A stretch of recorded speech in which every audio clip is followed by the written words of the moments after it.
பூந்தமல்லியிலிருந்து சுபாஷ் அவர்கள் ஜெல்பேடு சீட்டு போடுவதற்காக அல்லமின் லைனிங் ஒர்க்ஸுக்கு வந்திருந்தார்கள்.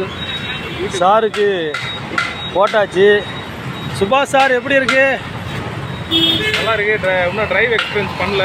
சரி. ஆனால் இப்போ ரிவ்யூலாம் பார்த்துட்டு தான் வந்திருக்கேன். சரி. ஃபீட்பேக்லாம் நல்லா இருக்குன்னாங்க. ட்ரைவ் பண்ணி பார்த்துட்டு நான் ஒரு ஃபீட்பேக் கொடுக்குறேன். சரி, உட்காந்து பாருங்கள். இப்போ ஏற்கனவே ஓட்டிகிட்டு வந்தீங்கல்ல பூந்தமல்லியிலேருந்து, போயிட்டு ஆனால் ஒரு ரைட் போயிட்டு வந்தீங்களா? இல்லை, உட்காந்து பாருங்கள், அதுக்கப்புறம் ஒரு ரைட் போயிடுவாங்க. அதான் பழைய சீட்டு நல்ல டிஃப்ரெண்ட் இருக்குது. சரி சரி, நல்லாயிருக்கும். நல்லா இருக்கு. குஷனிங் நல்லா இருக்கு. ஓகே. தமிழகத்தில் முதல் முறையாக ஜெல்பேடு சீட் கவரை அறிமுகப்படுத்திய அல்லமின் லைனிங் ஒர்க்ஸ். அல்லமின் லைனிங் இருப்பது போன்று ஜெல் வேறு எங்கும் இந்தியாவில் கிடையாது.